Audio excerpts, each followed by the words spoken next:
You're listening to another special 1850 Main Street edition of The Public Square. If you haven't yet, please visit 1850mainstreet.com to learn more about this project featuring Dave Zanotti and Michael DelGiorno talking about the issues of the day.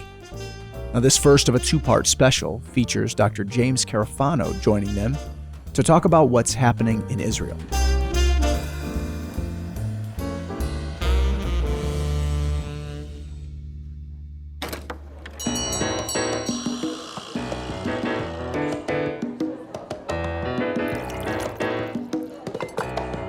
Real questions, real answers for real life.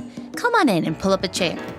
You're at 1850 Main Street with Michael DelGiorno and David Zanotti.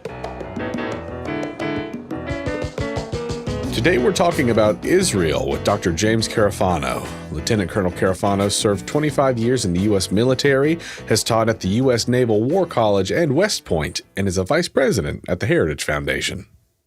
So, James, I guess let's start with a big picture. You've taught in War College. You're a student of history, and you have been a foreign policy analyst. Whenever we get to the Middle East, it gets everyone's attention, especially when they start viewing this in terms of biblical prophecy and so on. Let's just do this from a war standpoint. Big picture, what's happening, and how concerned should we be? Yeah, so I will paint for you what I think is the worst case scenario, and which I think is actually very reasonable, which is, why would Hamas do this? They know that they're going to get hammered by the Israelis. Hezbollah knows if they attack, they're going to take tremendous casualties. So why this? Why now? And I think the answer is Iran. So I think the reality is Iran, as we all know, Iran has been empowered and enabled by this administration over the last 2 years. They've made tens of billions of dollars in oil revenue, which had vanished under the previous administration. They basically got the U.S. government to crawl on glass to offer them $6 billion for hostages. So Iran felt greatly empowered, and I think they thought that this is the perfect time. So they have Hamas start a war in the south. Then once the Israelis counterattack, they have Hezbollah attack in the north. Look, they're not going to destroy Israel in the near term, but I think the goal here is the Israelis are greatly weakened. The United States is humiliated as a regional power. And then at that moment, Iran, right in the middle of an election campaign, U.S. presidential campaign, just declares it's a nuclear power. And, Biden will blink and not do anything in the middle of an election. And then a new president will walk in and Iran will have been an established nuclear power. So I think that's the scenario here. And I think from the Iranian perspective is, what do we have to lose if conditions aren't right after Hezbollah and Hamas attack? I'll declare nuclear status another time. But I think that's the game that's afoot. And this goes back even to the Barack Obama administration, really, where it began in buying the time for Iran. Iran with nuclear weapons as a nuclear threat, unacceptable. What does that do to the world? Because that's the unspoken worst case scenario. We keep saying that it's unacceptable, and yet just this week they allowed restrictions on Iranian purchases of ballistic missiles to lapse. Under this administration, remember we said, we're going to allow Iran to enrich because they're going to build a commercial nuclear energy thing. And this way they want the security of their own nuclear fuel. So we're going to permit that. We're going to give that to them. So what are they up to today? They're up to 80% enrichment, which is virtually there to build a nuclear weapon, which is so many factors greater than you would need for a commercial nuclear power plant. I mean, the joke is literally over, and literally they are at breakout point. And we keep saying it's unacceptable that Iran's a nuclear power. Yet we've done everything to set them up to do that. And what are we going to do when that happens? All right. So David brought up this question about Shiites versus Sunnis, and there's actually a pre-question in terms of fighting two proxy wars at once and prioritizing Israel over Ukraine, which we'll get to in a little bit. But kind of walk David through, at first when Hamas did this, I thought, okay, this is their way of they've been lost on the international scene and status quo. It's time to shake things up and get some attention. But now it seems far more coordinated. And I think just kind of like trying to figure out the errant missile, it's apparent to everyone that you're right. This is about Iran. It's an Iran play through Hezbollah. It's an Iran play, really, quite frankly, through Hamas. Walk him through the difference when we're dealing in terms of offensive attacks and ultimate military motives. I've always, from spending time with you, assumed that a Sunni is more political, patient. They wait for timing. Shiites are far more aggressive in their theology, that by taking these offensive actions, they're bringing about their ultimate goal, which is world rule and the appearance of a hidden imam and all that. It's interesting and concerning to me that they're coordinating together. So let's dust out the difference usually between a Shiite-created offensive versus a Sunni-created offensive. And is that even on the plate for you? Well, so it's interesting. This is what makes the Middle East so complicated, because there are all these universes that exist in the Middle East simultaneously. There are still, for example, tribal influences, right? What really matters is the tribe. We've seen that actually reemerge in a pronounced way in Iraq. In some places, it's almost political and almost anachronistic. But in other places, tribal bonds matter more than anything else.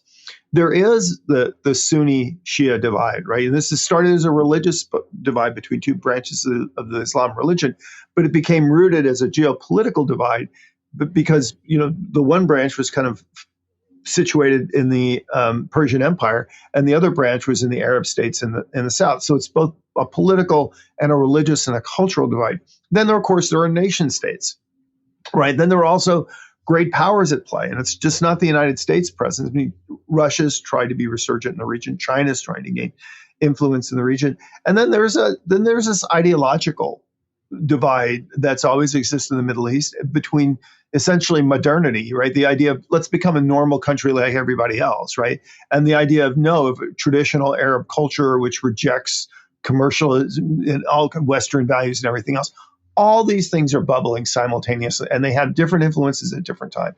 So I think when you look at the relationship between Palestinians, who are largely Sunni Muslims, right, completely different branch of the majority of Iranians who are Shia, why are they colluding together? And the answer is because the Palestinians in Hamas, even the Palestinian Authority, certainly Hezbollah, they would not be forces to reckon with without the cash that's funneled them through Iran.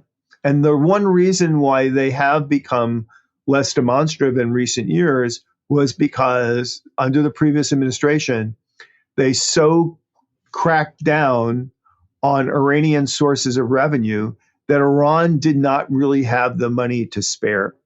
I had a youth pastor when I was younger, always used to try to help me when I was young see that life's about good, better, and best. And sometimes good is as good as it can be. Sometimes better is better than good. And sometimes you can achieve best. But to kind of keep that focus. So in the course of this conversation, why don't we use the reverse of that, which is bad, worse, and worst. Right. You brought up a worst case scenario concerning Iran. I always view it as bad is somebody is misbehaving and they're a threat to stability and security. Worse is when I see all these different Muslim sects starting to work together. When I see Shiites and Sunnis together, Islamic Jihad, Muslim Brotherhood, Hamas, Hezbollah, Taliban, all kind of working together, that's worse. The worst is when I know China and Russia are backing all of them united.